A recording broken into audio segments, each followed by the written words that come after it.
Elon, welcome to Israel. Thank You've been here before. Yes. This is a visit unlike anyone because you started it out in the communities right next to Gaza, where the horrendous massacre took place. Uh, we went there together, Yeah. and then I showed you a short film of some of the horrors, and I wonder if you can give you some of your impressions of what you saw. It was jarring to see the scene of the massacre, or one of the scenes of the massacres, as well as to see the short film afterwards that showed more of innocent people getting killed. It was troubling in that movie, especially to see the joy experienced by the people that were killing innocent civilians, including kids and babies and defenseless people, essentially. So, it's one thing if obviously if civilians die accidentally, but if it's another thing to revel in the joy of killing civilians. That's not, that's frankly that's evil. It's really a manifestation of a death cult. That's what Hamas is. It's a death cult, and they glorify and gore. I mean, some of the things that we saw are children being murdered in front of their parents, parents being murdered in front of their children, mothers who hid their little boys in a laundromat, in an oven, uh, or in a hidden attic. And these monsters found the attic, and you can imagine what these people felt. These little boys felt like in a grim fairy tale. The monster is coming at you, and they killed them and burned them. They beheaded women. They beheaded men. They tied a woman next to a tree uh, and raped her repeatedly, and then murdered her. They shot at people in a nature festival, music festival. Yeah. Killed hundreds. You saw the pictures there. Yeah. It's just horrible. I mean, just killed people, women. Yes. I mean, the rebuttal is often made that, well, but Israel has killed civilians, also in Gaza. But there is an important difference here, which is that Israel tries to avoid killing civilians, doing everything it can to avoid killing civilians, and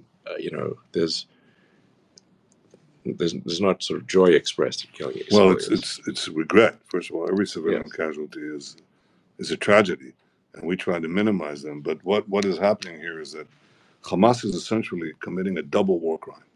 The first war crime is to deliberately target civilians, Mm-hmm. and not only target them, but mutilate them, rape them, behead them, burn them.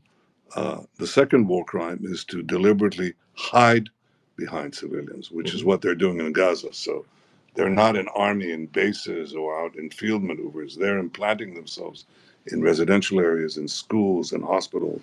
The hospitals are their command centers. We found tunnels there with the military equipment, with guns, with ammo. So what do you do against an enemy of this kind? Well, the one thing you cannot do is give immunity to the terrorists because they're hiding among civilians. Because if you give them immunity, everybody says they shouldn't be doing this. But effectively, nobody's willing to take the action to make sure that this is not an effective tactic. Because if it is, it'll repeat itself again and again and again. By the way, Hamas says we're going to do it again and again. But it's not only against Israel that they'll do it. This will spread very quickly throughout the Middle East, imperil the entire region.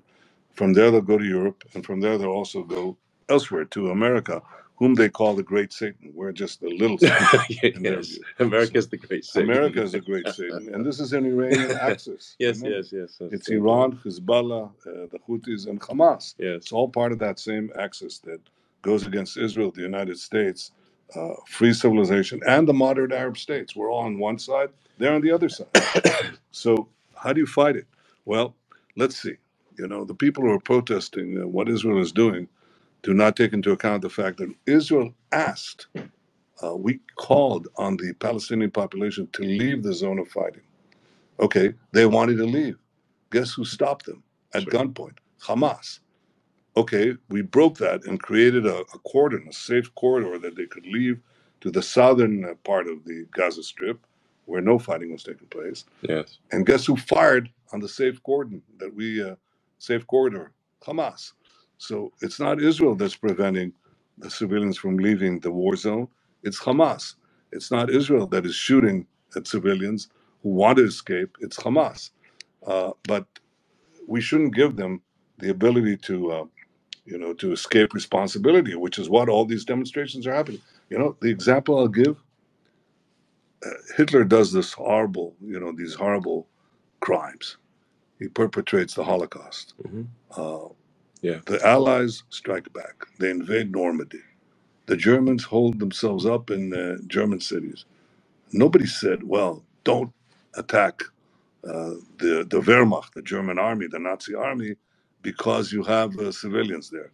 In fact, that's exactly what the Allies did through the cities of France and the cities of Germany, and many, many, many civilians were killed. I don't know what history would be like if you had, the kind of mass communications that we have today, and protests would have been launched against the Allies on behalf of the Nazis, because as the German chancellor who visited Israel and saw these horrors, he said, Hamas are the new Nazis. Hamas are the new Nazis, and people are demonstrating either out of ignorance or out of malevolence. They're protesting for the wrong side. I mean, it was troubling to see massive protests in almost every major city in favor of Hamas, they'll generally characterize it as sort of a Free Palestine movement. And I think one can generally agree that we want a good future for Palestinians, and we want to the challenge is really, how do you get rid of the ones who are hell bent on murdering Jewish people, while minimizing civilian casualties, and then ultimately stopping the sort of propaganda that is convincing people to engage in murder. So that at the end of the day, that's really essential, is to figure out, okay, how are they being trained to have these, to believe that murdering and having joy at the death of civilians is a good thing, and to stop that training. Well, I think you hit the nail on the head, because we have first a mission to destroy Hamas. Nothing's going to stop that, because if you want peace, destroy Hamas. If you want security, destroy Hamas. If you want a better life for the Palestinians in Gaza who've been hijacked by Hamas, destroy Hamas. All of that is a precursor to the question that you asked. You first have to get rid of the poisonous regime, as you did in Germany, as you did in Japan in World War II. These were two. There's no choice. There's no choice. So that's a prerequisite. Yes. There's no choice. But then look at what happened. I mean, what you had in Germany was denazification, and what you had in Japan under Douglas MacArthur was a cultural reformation. Mm-hmm. And Japan that you visit today is so different from Japan of the 1930s. Yeah. Germany that you visit today is so different from Germany of the 1930s. Well, is that possible in the Arab world? And I categorically say, of course it is, because we've seen it already in two places. We've seen it in the Gulf states, and we see that when you visit Dubai, or when you visit Abu Dhabi, or when you visit Bahrain, you see something entirely different. Sure. There was, in fact, a cultural change there. And let me say that same thing is, in my opinion, happening to a considerable extent in Saudi Arabia. The de-radicalization of these Muslim countries, these Arab countries, some of it already took place, some of it is taking place. Yeah. But there's another country with a substantial Arab minority where that is already taken place, and that's called Israel. Yeah. 20% of our citizens are Arabs, most of them Muslim. Right. They serve on, in high places in the academy, in the Supreme Court, in the Knesset, and so on. And I'm not saying that there isn't some radicalism there, but mostly there isn't. Right. And in fact, they're integrated into the society. So we have to do the same thing. We have to demilitarize Gaza after the destruction of Hamas, and we have to de-radicalize Gaza, and that will take some time, especially work on the mosques and on the schools. That's where children are, imbibe their values. Yeah. And then we have to also rebuild Gaza, and I hope to have our Arab friends help in that context. Yeah, and I'd like to help as well. So I think it's important to pair firmness in taking out the terrorists, those who wish or intent on murder, and then at the same time to then help those who remain, which is also what happened in Germany and Japan. Exactly right. It's interesting because this is quite a rare thing in history. Usually, the victor pillages the loser, and if you look at it after World War One, the Treaty of Versailles was a big mistake, and it created immense bitterness in Germany, and it's part of what led to World War Two. And then World War II, that people realized, listen, we actually need to rebuild the economies, and instead of punishing them.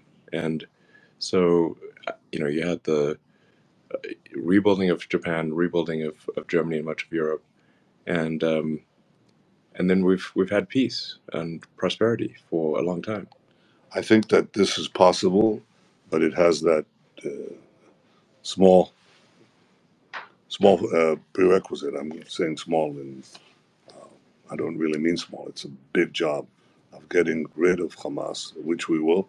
And remember that what Israel suffered on this ignominious day of October 7th was proportionately like 29 11s. So, when people tell us, make a ceasefire. Sure. And Hamas says, well, if we're still around, we're going to do it again and again and again. That's a direct quote. Yes. Okay, so would you make you don't need to read between the lines. No, you just read the lines. They're quite explicit about it. Yes. So obviously we can't do that any more than America would make a ceasefire with Al Qaeda after 9/11. Yeah. And this is 29/11. So they have to go, and they will go. I'm talking about combatants. I'm talking about terrorists. Mm-hmm. I'm talking about terrorist chieftains. But then I think we can build a different future with the Palestinians. And the thing that I have to also really respond to is these demonstrations against Israel, which is the only force that is taking measures to prevent civilian casualties. We're trying to do everything that we can, including entering into Gaza humanitarian help.